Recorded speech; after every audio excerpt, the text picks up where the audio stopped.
Proportional is the nothing personal word of the day. It is Monday, December 19th, 2022. I'm tired.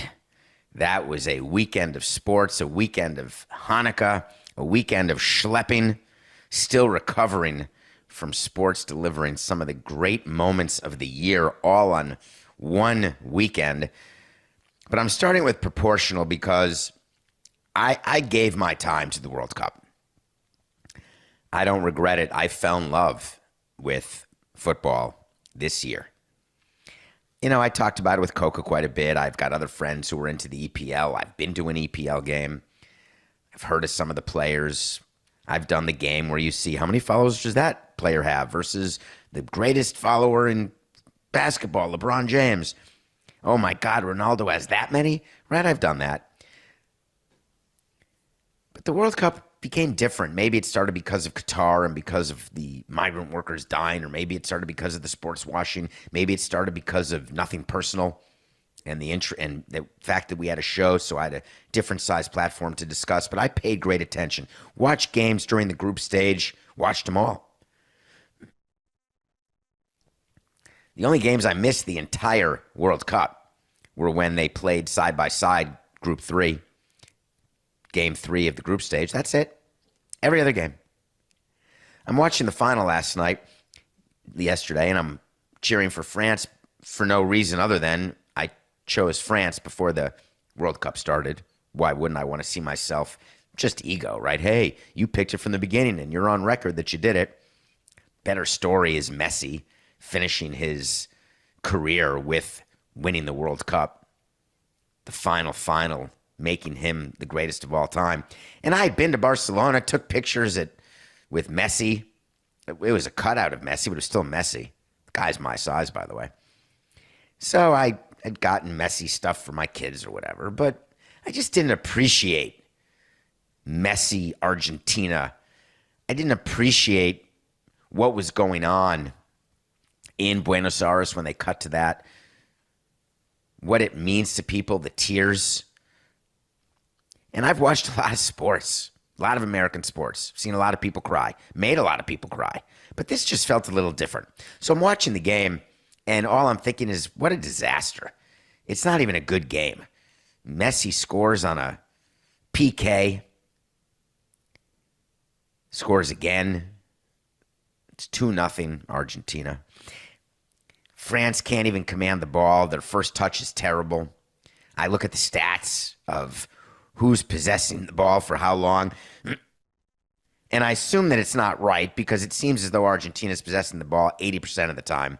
I still haven't figured out, one World Cup in, what the other percentage is, like when they're fighting for the ball, when they're all heading it and they don't know who has it. Maybe that's the percentage. But it just looked like a blowout. And when you watch enough sports, you can see when a team is just better than another team. So halftime, 2-0 Argentina, and someone says to me, 2-0, that's a great halftime score if you're losing because there's a little edge gone from the team that's up 2-0. You come out for the second 45 and you have a little spark in your step. If you get that first goal, you might as well have gotten the equalizer. It's really good to be down 2-0. I said, in what world is that good? No, in this world, I was told.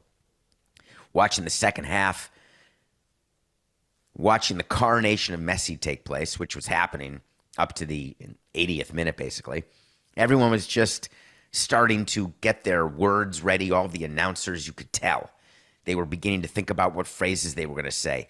Is it too much to call him the greatest of all time? Is it too much if we cry? Are we going to see him cry? What information do we want to get out to people? These are things broadcasters do when they know there's going to be a moment and they don't want to depend on how they view themselves at that moment or what they say at that moment. Instead, they prepare. Now, for me, if you talk to a broadcaster, and I've done this many, many times as big things were happening in games I was involved in, and the best Hall of Fame broadcasters say, I've thought about it, but I'm just not exactly sure what I'm going to say, and I won't be able to know until that moment.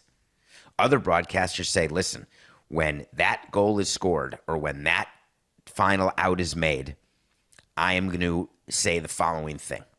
It'll sound natural, but that's what I'm going to say. So we're getting to the 80th minute. Everyone's getting ready. They've got champagne on ice for Argentina, and all of a sudden, there's a goal scored by France, by Mbappe. It makes it 2-1. And then it changes everything. The momentum changed in a way that can't really happen in other sports. You see 20-0 runs in the NBA. You see hit after hit in Major League Baseball. They score 8 runs in an inning. Wow, that changed the momentum. Or they're down 5-2. They score 2 to make it a 1-run game, and you feel it slipping away. I've watched thousands of games, and I feel that when momentum is slipping. In soccer, when a goal is scored, you're like, all right, let's see what the next touch is. Let's see what the next run is. And then all of a sudden, it's 2-2. And out of nowhere, the game is going to extra time. The way it works in the World Cup in football is if it's tied after regulation, which is a draw, you play 30 minutes. It's not golden goal. It's not the next goal wins. It's 30 minutes no matter what. So Argentina could win 7-2 or lose 7-2, but you got 30 minutes to do it. And if after 30 minutes you're still tied, they stop playing and they go to this ridiculous way to decide a match called penalty kicks. It's been going on for longer than I've been a fan, but explain to me how that makes sense. That you go through not just 90 plus extra time in the first and second half, but then an extra 30 plus some extra time for those 15-minute halves, and you say, all right, we're done. Not because the NFL has games on Fox, not because everyone's exhausted, which they are, because this is a way to guarantee that the match will end in a certain period of time, and we will declare a winner on PKs. It'll be very dramatic. Everyone will be excited. No, it's not. When you have the stakes that are so high that they don't match the way in which something is decided, the best example I can give you, would you flip a coin for your house? That may sound harsh to you, but here's the upside. If you flip a coin and you get it, your mortgage gets paid for you. If you flip a coin and you don't guess right, your house gets taken away from you and you lose the equity you've built up. It's gambling, right? Some people who are risk averse would say no. Some people who love taking risk would say, wait a minute, you could have my mortgage paid? Flip that coin, I'm in. The stakes are too high. Lower the stakes. Who's going to kick off first? Let's flip a coin. Perfect. That is a proportional thing. We're not going to flip a coin. We're going to do a jump ball in basketball. We'll do a face-off in hockey. It seems very proportional. But then you get to penalties. And then you start thinking about what the object is of penalties in a sport. And the object is to let a play happen that would have happened but for the action of a defensive player. Hockey man is on a breakout, 1-on-none. Guy comes from behind and slashes him with a clear path to the goal. We're giving you a penalty shot. Penalty shot in hockey is when you get the ball on the blue line, I think, and you go in and there's a pretty damn good chance you're going to score. Not a guarantee, though, but a damn good chance. In basketball, a clear path foul, you have to shoot free throws, but you also get the ball. That seems proportional. He was going in for a dunk. He's not going to get it. We'll give him free throws, but if he sucks at free throws, we're going to give him the ball and give him a chance to score again. If he's good at free throws, he could get even a 5-point play based on that. Pretty good. All right. Nothing in baseball. You don't get extra outs. You make errors. You give extra outs to the team. You hit someone. That person takes a base. Maybe the pitcher gets ejected. Baseball decided, let's put a ghost runner on second base in the extra innings. That'll be like our PKs or like our shootouts in hockey, which don't happen during the playoffs. In hockey, they play till someone scores. The next person to score in hockey in overtime wins. If it takes 7 overtime periods, 10, or 1 minute, the next goal scores. Baseball, everyone gets a chance to hit. It could only take 1 inning. It could take 30 innings. In football, during the regular season, they figured out, let's do a 10-minute overtime, and let's say that if the first team scores a touchdown, they win. If they don't score a touchdown, then the other team has a chance to score a touchdown, and if the other team scores a touchdown, they win. But if both teams score field goals, then you keep going.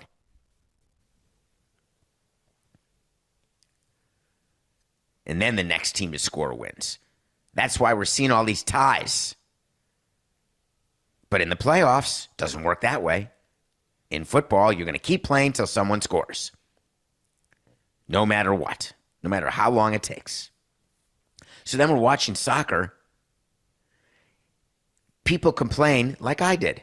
God, there's no action. The final score was 0-0. This game stinks. Until I learned about it and understood the beauty of the runs, the beauty of the ways the plays would develop.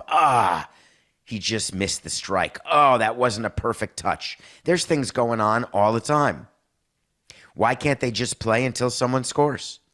The problem with PKs is the advantage goes so heavily to the offensive team.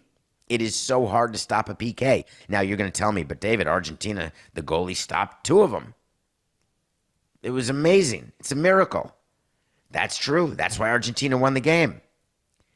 But wouldn't it have been better to be decided on the field with Mbappe and Messi going against each other the way they were all night? Figuring out who's got the best touches, who's going to get the best play, because these goals don't get let in by accident. They get let in when they're good plays. A little hand job right here, making yourself bigger, and all of a sudden it's a PK and it's an equalizer. You teach your soccer players, keep your hands by your side. Don't make yourself bigger. The ramifications are going to be serious, and boy, are they ever. So it got me thinking, that is not a proportional response. To give someone a penalty kick for a handball. To give someone a penalty kick for a foul in the box. It is way, way too punitive. I think instead, give them a power play. Give them 3 set pieces. Each time closer. 3 free kicks. Something other than a penalty kick, where a penalty kick is way too likely to change the game in a way that in other sports it wouldn't work that way. And then in the World Cup, to finish a game based on penalty kicks, it was like a letdown for me. The other thing that was a letdown at the end of the World Cup was thinking about everyone's leaving Qatar. Talk about proportional. They're $300 billion spent. Everyone's going to leave Qatar. They're going to be left there with 8 stadiums. They're going to be left there looking at themselves saying, did it work? Is it possible that it worked?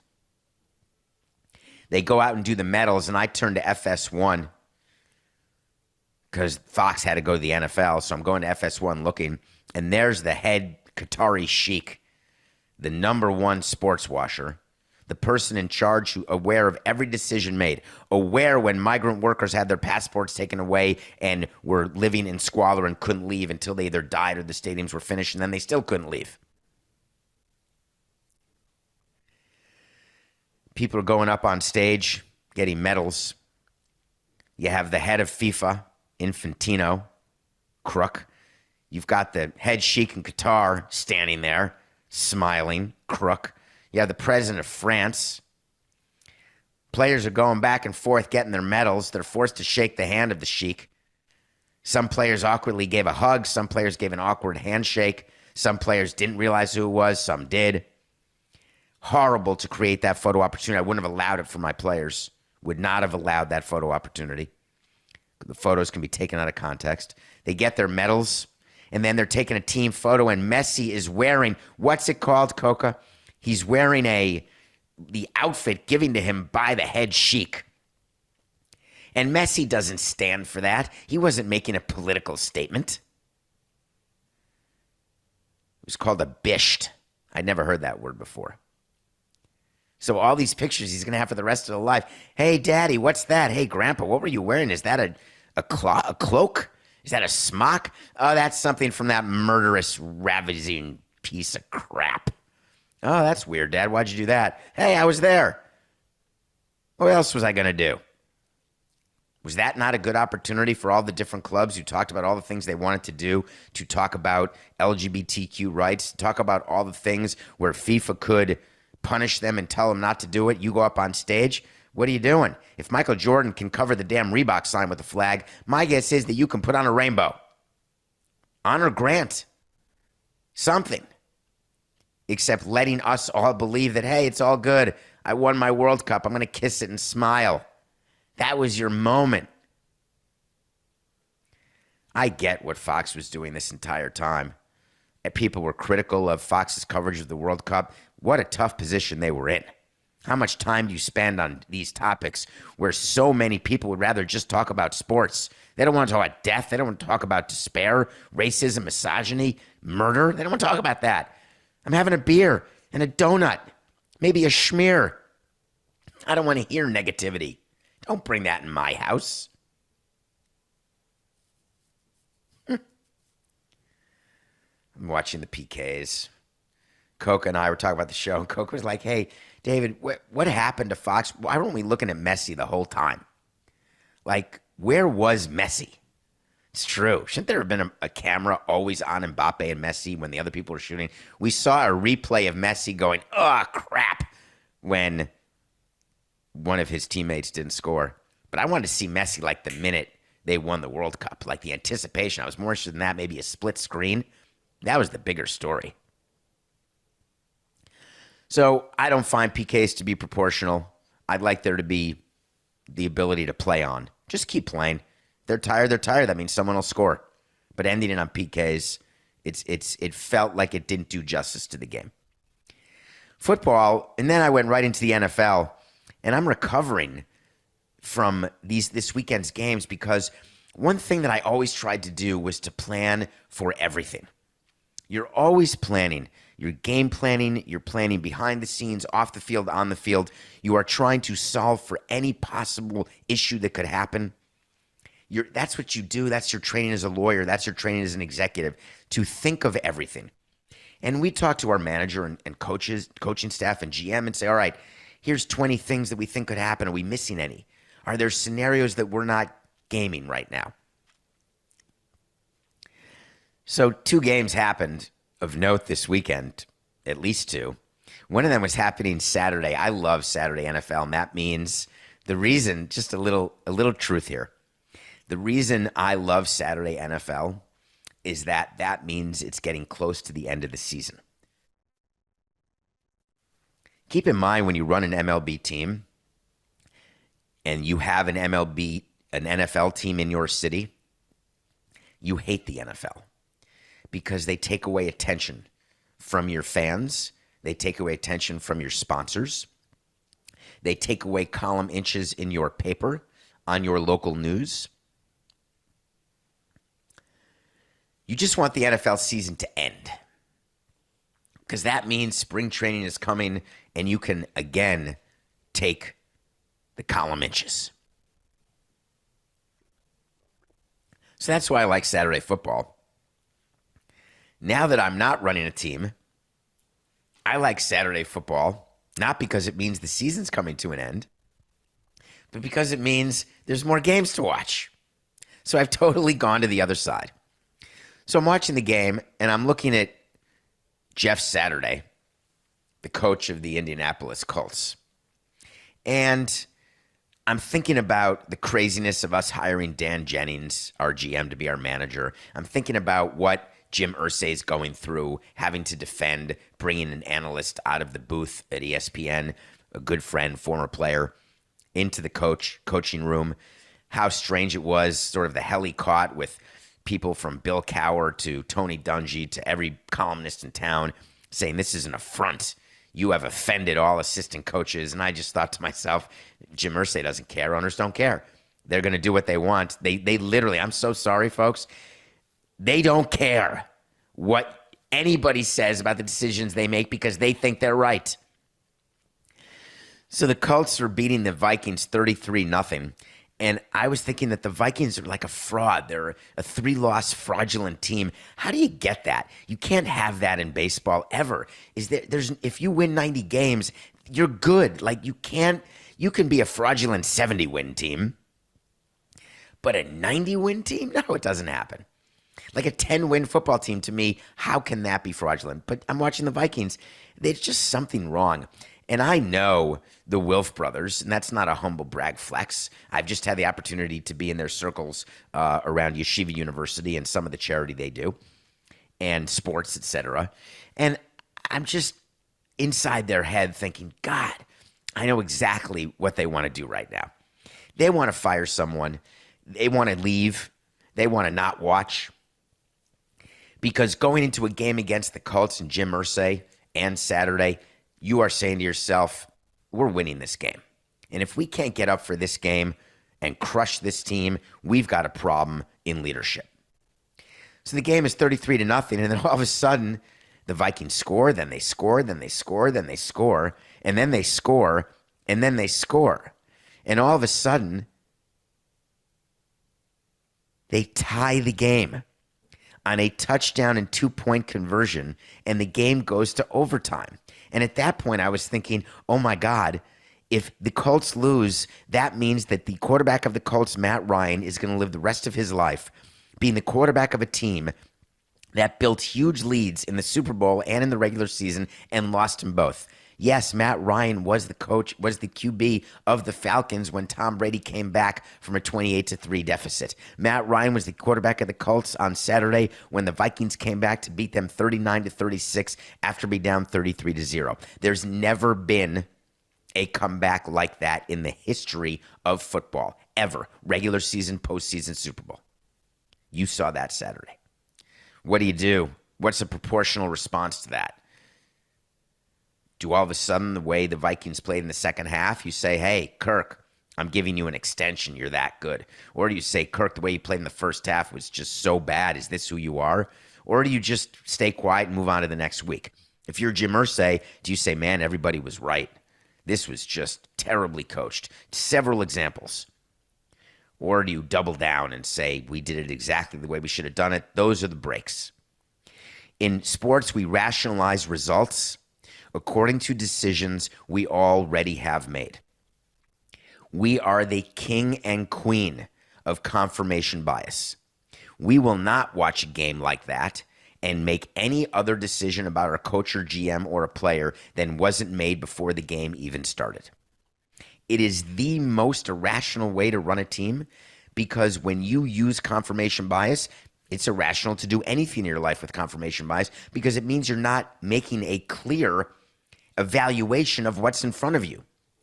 You are purposely looking at what's in front of you as proof of what's behind you is what you thought it was. And the whole purpose of looking at something in front of you is to test your hypothesis, is to see whether or not what you saw behind you is actually what you saw. It's so strange because our view is that we were right then. There's no way that we weren't. That's how idiots talk.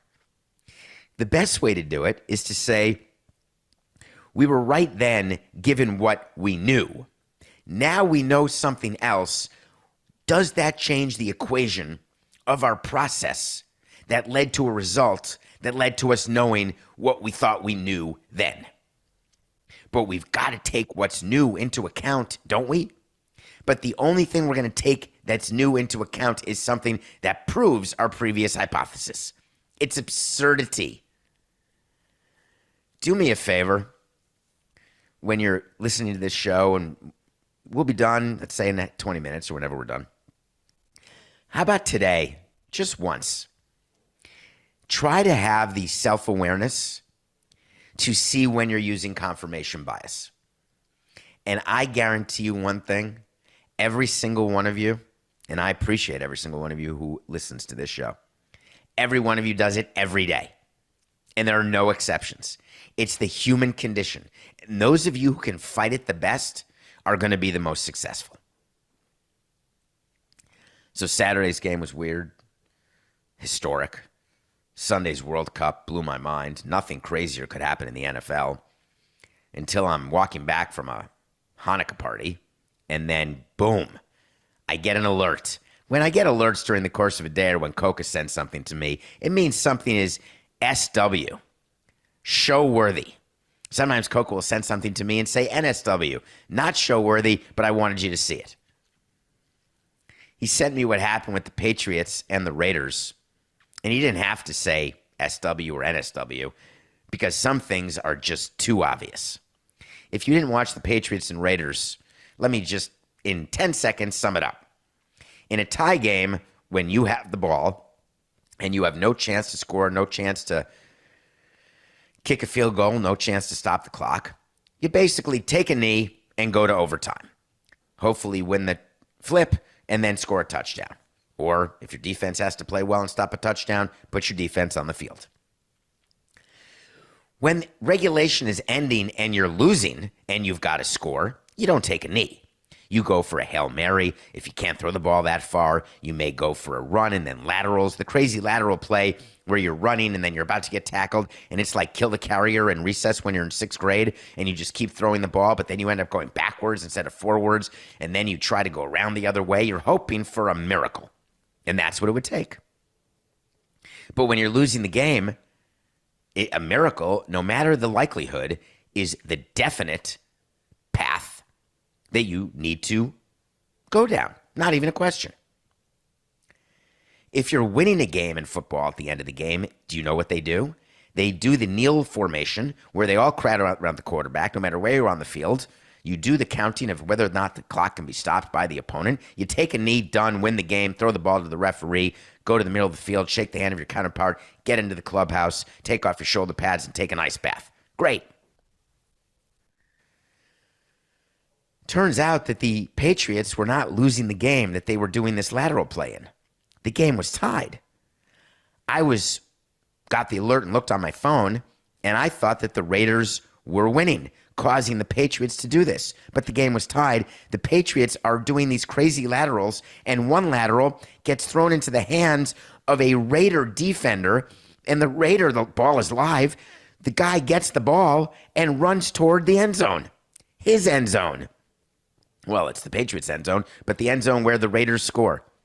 And the Raiders score, and they walk off the Patriots 30-24. It can't be. I watched it again thinking that I was watching something wrong, right? Like, it is almost impossible. If I'm the coach of the Patriots and that happens, after the game, I'm going to not meet the media. I'm going to pay the fine. And I'm going to tell my coach after the game, when that game ends, I'm going to walk in the clubhouse, I'm going to say, we are going to pay the fine today. Here's why. Because if you meet the media, you're going to say something you regret, our players are going to regret. I do not want us talking right now. It is way too emotional. The Patriots needed that game, and a Bill Belichick coach team does not lose that way. Something went wrong. Would have had the PR people go to the player and alert the player who was involved. Say, listen, there is no way out. You were going to have to say something. Here's what I want you to say. It's my responsibility. Tried to do too much. This team will rebound. We will make it through. End it. I want that coming from the player, not Belichick. Because what I want from Bill Belichick is I want the players, not the media. I don't really care about them. I want the players to understand that Bill Belichick is not going to do the ordinary post-game course of action. I need the players to understand that what just happened is something that is such an anomaly that it will never happen again. And that we are not going to practice laterals now. We're not going to scold the team, go to the video room. When something like that happens, every player knows that it was an absolute disaster, and they know why, and they're never going to do it again. So that happened. There's another thing that happened in football. We're going to go to a break, but when we come back, I want to talk about what happened with the Commanders, and we're still going to talk about proportional, which is a theme throughout this show. Hang in there. Just a few minutes. We'll be right back. Welcome back to Nothing Personal. Thank you. We're on YouTube, Nothing Personal with David Samson. Hit the subscribe button, please. You know where to find us. Coca has us on TikTok, Instagram, Twitter for now at David P. Samson. I don't know why I said for now. Musk did that poll. I don't know if he's selling or if he's going to hire a new CEO. I would not want that job. I wonder whether Jared Kushner is going to buy Twitter. Maybe Donald Trump will buy Twitter. That would be amazing, wouldn't it? If Trump had, well, he doesn't have the money, but if he did, he could pay like $10 billion to Musk and buy Twitter. Maybe the Kushner family will. Instead of buying the big building on Fifth Avenue, they'll try to get out of that and make some peace in the Middle East and buy Twitter. Watching them all at the game in Qatar last night made me laugh. Trump wasn't there, but Kushner and Musk were. with the sheik. Maybe they were financing and refinancing. Or maybe there was peace. Maybe Jared was there to make peace. So thank you for rating and reviewing, for being with us. It is Monday. The word of the day was proportional. I'm watching the night game because I'm a Giants fan. I'm watching the Commanders because I'm not a Commanders fan. And they just happen to be playing each other. 20-12 at the end of the game. The Commanders are trying to tie it up. They do tie it up. They're down 20-18. Penalty. Illegal formation. They have enough people on the line of scrimmage. I triple dare any of the people who play fantasy or gamble on the NFL. Not people in the NFL, but the people on the outside. Explain to me the formation rule. How many people need to be on the line of scrimmage? How many eligible receivers need to be on the line of scrimmage? If you don't, and if you're a football player, you're supposed to know that, right? If you're the quarterback, you're supposed to see that.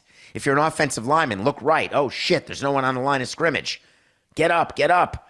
And then you can motion, put your foot on the line of scrimmage. Anyway, they didn't. Penalty, 5 yards, replay the down, touchdown off the board. 3rd and goal, nothing. 4th and goal. This is it. End of the game. 4th and goal for the Commanders. Great protection. Throws into the end zone. The Giants player, the defender, defending the play, not only was he draped all over the Commanders wide receiver, he was holding his arms down while jumping on his back before the ball got there. It was pass interference. And the referee did not call it. Nobody called it. There's no way for VAR. There's no way to challenge it. There's no way to do anything. Game over. Commanders lose. The refs missed it. They said, hey, pass interference, it's a judgment call. To the officials, it didn't rise to what they felt was a restriction. He was holding his arm down. That's basically the bottom line here. It's a judgment call, and they didn't believe it was pass interference. Aren't we trying to take judgment calls out of the game? Aren't we trying to make it so that we have robotic strike zones, so that we have lines with cameras on them, so we don't need people doing tennis? We have, by the way, you watch the World Cup, for Christ's sake, you think that offsides is based on, oh, that guy sort of looked offsides. No. They can tell you whether or not you had a pinky, or if you don't cut your fingernails, you could be offside. The technology is there. Either we use the technology to make the right calls, or why use the technology at all? I had 59 hours of fights inside baseball about instant replay. We didn't invent instant replay, John Schultz would tell me, to penalize a guy stealing second whose foot is off the bag for a millisecond, and the second baseman keeps the tag on. So for a second, you're being tagged without being on a base. You should be out. Well, no, that's not what replay was for. But now we can do it. So let's do it. And we do. So now we've taught players to be different. We've taught defensive players, when you tag a player stealing a base, keep the tag on his body. You never know. We teach the offensive player, if you're going to go in feet first, you better know how to do a stand-up slide. If you're going to go in head first, you better know how to grab the bag, but wear the mittens because you're going to break your damn fingers. We're trying to teach people how to steal when people are more interested in learning how to get exit velocity and launch angle. You can't have judgment calls like that. We have to be able to look at a game and have rules put in place that have proportional responses. If there's a play going on at the end of the game and it's 1st and 10 from your own 30, and you're doing a Hail Mary into the end zone because the guy can throw it 70 yards and you're down by under a touchdown, it's going to take a lot for there to be a pass interference.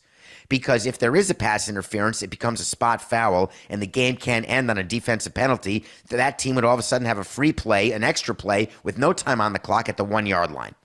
You've incentivized the offense to try to throw down the field because, hey, we may get the flag. There's a way less likelihood of a completed pass, but a way greater likelihood of a penalty flag, in which case that might as well have been a completed pass. If you're an offensive team in football, that's what you have to do. But there's a difference between 1st and 30, 1st and 10 from the 30 doing a Hail Mary, and 1st and goal from the 5 at the end of a game. You understand there's a much higher likelihood of making a touchdown on 1st and 5 from the 5, 1st and goal, versus when you're on your own 20 or 30. Can't we make that a pretty different rule? Do you agree that a proportional response in football is when there's a Hail Mary and it's a spot foul, that means the referee has the entire game in his pocket? But when you've driven the field and you're about to score, don't you feel as though that's just another penalty? That becomes a 3-yard penalty.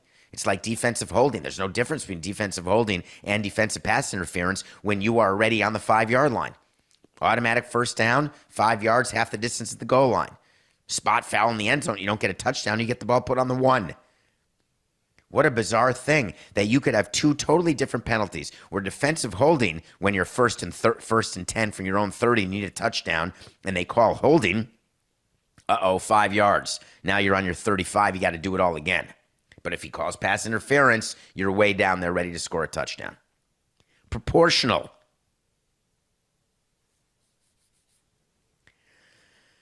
Hannukah. Do you know the story of Hannukah? When I grew up, I went to Hebrew school, and I had, we learned all the Jewish holidays. We learned everything that went on in the history of the persecution of the Jews, all the way back to the crushing of the temples, the burning down of the temples, the rebuilding of the temples, Passover. Literally, God is passing us over from all the plagues being inflicted on all the bad people. And we just had to put a mark on our door, and boom, God will pass over us and we'll be fine. Our firstborn won't be killed. But we got to get out of there. We're being set free. Let my people go. Get me out of Egypt. No time for the bread to rise. That's why we eat matzah during Passover. Had to get out of there. We can't make challah. No time. Same with Hannukah. Hanukkah's 8 nights. I was just taught 8 nights when I was a kid. I thought I was cool, surrounded by non-Jews and Jews alike. They had Christmas Eve and Christmas, and they'd look at us like, you get 8 nights? Do you get 8 presents? Yes, but it's really 7 small and 1 pretty good one. But Christmas, don't you get a bunch of trees, Christmas trees and presents under your tree? How many gifts do you get? None? 3? 5? Big ones? Small ones? There's no rhyme or reason. Well, Hannukah, there's a definite rhyme or reason. It's 8 when you're privileged and lucky. The reason Hanukkah's 8 days is they had to rebuild a temple that kept getting destroyed by people in ancient times trying to kill all the Jews. And there wasn't electricity, so they had some oil in a lamp, using it to, hey, we got to work through the night, but we better hurry, man, because we only have enough oil for like 1 night. And then we're out of oil. We're not going to get this built, but let's try. And then, hell yeah, that little bit of oil lasted 8 days, so the story goes. So, temple gets built. We got 8 days. Let's make a celebration. We're going to celebrate the rebuilding of the temple, and we're going to celebrate for 8 whole days. Or as Adam Taylor would say, 8 crazy nights. Then, of course, we're going to play a game. The dreidel game. Do you know the dreidel game? It's such a great game. You get a dreidel. There's 4 sides to a dreidel, right? It's the Hebrew alphabet. Go check out a dreidel online. There's a shin that looks like a W. There's a hey that looks like a H, sort of. There's a gimel that looks sort of like a G, and there's a nun, which sort of looks like a G. But what you do is you get Hannukah gelt, because that's what we do, but it's not real money. It's chocolate money. Nothing greater than chocolate money. So eating chocolate money makes you feel this level of sort of guilt and power all at once. Very bizarre. But you can only have one, David. 1 piece of gelt per night for 8 nights. That's what you're allowed. Some people eat the whole damn bag each night. So what we did as little kids when we were celebrating Hannukah is we would gamble. That was my introduction to gambling. It was not poker. It wasn't horse racing with my father. It was the dreidel game, where you are spinning a top, and if it lands on a certain letter, you do something. So here's the things that Jewish parents do to make their Jewish children feel as though they can't lose, that they're amazing, that they can accomplish anything they want. Here's what happens. It's so crazy to me. You spin the dreidel. Everybody puts in all of their money. if you get a shin, right, you have to add one to the pot. So the pot gets a little bigger.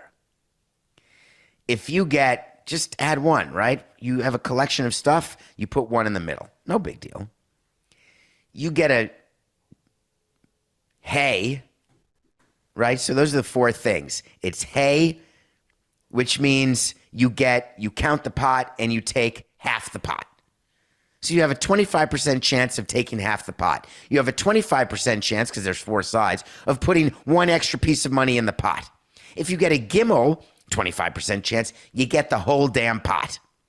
Then if you get a none, nothing happens. So we learned a game where there's no downside. The worst that happens is you don't get penalized, you just don't win. The worst that happens, 25%, is you just put one of your collection inside the pot. Who cares? But then you have a 50% chance of either getting half the pot or all the pot. Oh my God, that's how I learned to gamble. I didn't learn how to lose. That's why so many of us gamble. We're like, you can't lose, can you? This is good business. I never thought of the dreidel game that way until last night playing the dreidel game. What an absolute terrible lesson to give us as kids. There are no ramifications for doing something wrong. You are the chosen people. I am the chosen person of privilege. I put one in the pot, and that's only 1/4 of the time. The worst lesson is that if you get the whole pot, all of a sudden the pot materializes and you get to play again. So, hey, you didn't get the whole pot. Don't worry. We'll play again with more Hannukah gelt. I get it. If I ever lose, I can stand up and do it again. Try harder. Win more. That's crazy. Absolutely crazy. Nothing personal pick of the day. I hope you've been following the picks for the year. We're getting close. We're going to have shows this week, and then next Monday as well will be our final pick of the year, Monday the 26th. But I told you the Lakers +1 against the Nuggets, that the Lakers had to win that game Friday night. The Lakers crushed the Nuggets at home, so you won that game. I told you that playing in the snow in Buffalo was not going to be a problem for the Dolphins, that the Dolphins getting 7.5 was too many, but the Bills were going to win. The Bills won by 3. That's a win. I told you France was going to win the World Cup. Damn it. What a game, though. We went 2-1. We are 149 and 123 after a 2-1 weekend. There's a Monday night game tonight between the Rams and the Packers. Have you seen two teams when the schedule's made? When we do schedules in baseball and we do, the networks get a chance to choose games, and then there's flexing.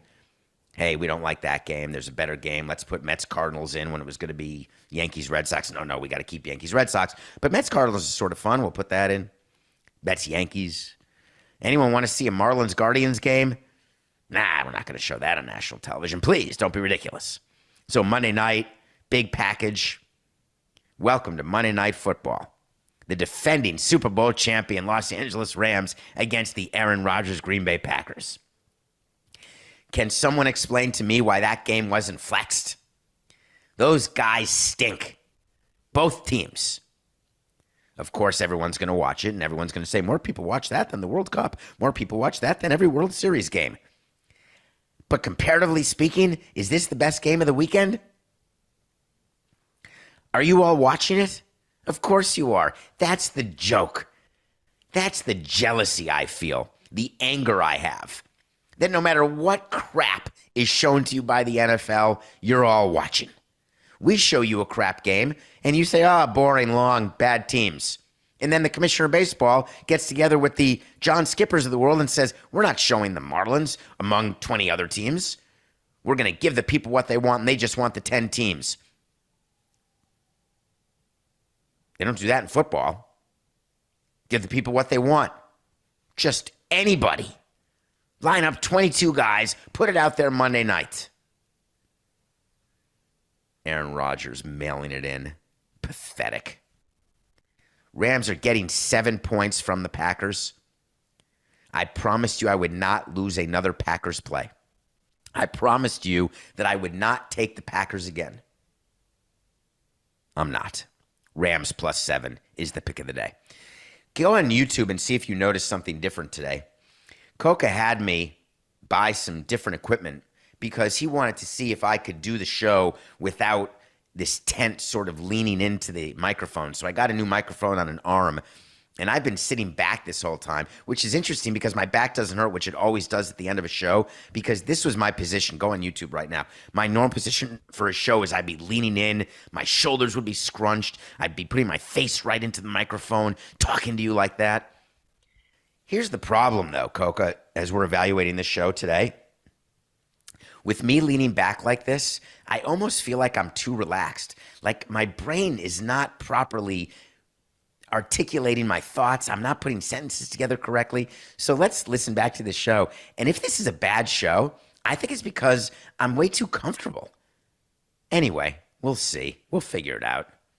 And we'll be back tomorrow. It's just business. This is nothing personal.